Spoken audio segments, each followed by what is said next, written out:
It's the Conscious Hour. Back with part two. More of the discussion is Trump above the law? Yes. Can he give pardons to anybody who wants? Yes. He was asked, when Trump was asked recently, now that he said Obama is also on his enemies list and should be investigated and prosecuted for treason, he was asked, well, wait a minute, doesn't he have immunity just the way you have immunity now? And you could see the light bulb, dim though it may have been, a 15 watter, I think is what went off over his head. He said, oh, yeah, I guess that will help him considerably. But you know what? This is what Trump said.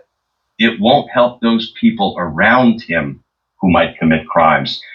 I don't know if he was trying to misdirect at that point because he should have known that that's bullshit because he can pardon those people and everybody gets away with it.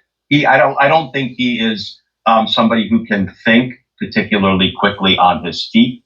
But yeah, this is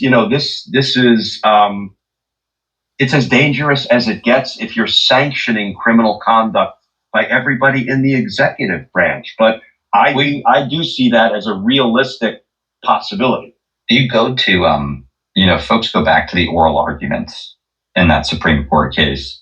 There was a hypothetical that was raised that truly at any other point in American history would have seemed like such a outlandish hypothetical. And that hypothetical that was raised was that, okay, well, if this is true, if this theory of presidential immunity is true, then wouldn't it hypothetically be legal for the president of the United States to direct SEAL Team 6 to go and assassinate one of his political rivals?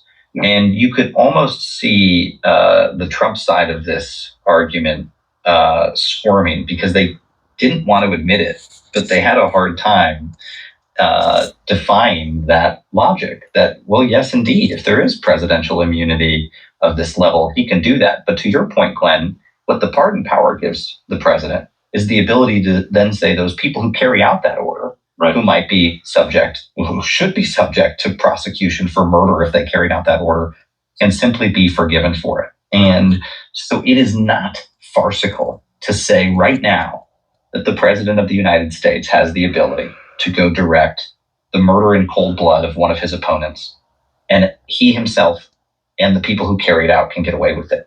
5 years ago, that would have been something you and I said was not possible in the United States of America. It wasn't.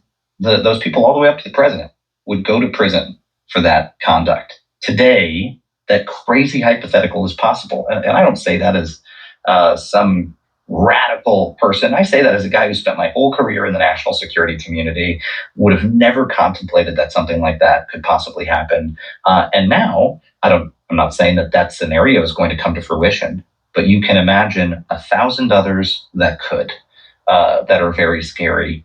And that puts us in truly uncharted territory. We've got 3.5 more years of this guy. And look, he goes to bed at night and he wakes up in the morning with fantasies about revenge. It doesn't take a stretch of the imagination to think that he will fantasize about different ways to wield that pardon power to do some very dangerous things. And one of the things that surprises me is that's true. Donald Trump can do whatever he wants now. And if you look at his work history and how he's treated his contractors when he was building the Taj Mahal and the other businesses that he's done, which is basically build it, I'll pay you. Oh, I haven't quite paid you yet. Well, I'll pay you later. And then he shortchanges everyone he's ever dealt with. He's only about money, and money is needed desperately for most people in America, but we aren't going to get there. There's no way. He is not acting. He is representing the Zionist agenda. And the Zionist agenda, you can see clearly. Look at Netanyahu and look what he's doing to the Palestinian people, and look at how much land he's stolen, and look at how many people have died, and look at how many hundreds of billions of dollars we're spending on wars. And meanwhile, Americans are suffering. They can't even get a livable wage. They don't even make enough money to live and manifest their dreams. And he said he was about the American people. I'm going to make America great again. No, you're going to destroy America. So everything he says he's going to do, think the opposite. You're going to destroy America. So it's totally owned by corporations, and it will be ethnically cleansed because for some reason you believe the white people are the chosen ones or something. I can't wrap my head around that type of extremism. But this is the Conscious Hour, folks. So if this doesn't sit with you, call your congressional representatives and tell them this gentleman here in office, Mr. Trump, he's got to be reined in or removed from office. And the clock's ticking, folks. Our democracy is incredibly in a very, very dangerous state in its existence. We're either going to survive or it's going to get a lot worse. Thanks for tuning into the Conscious Hour.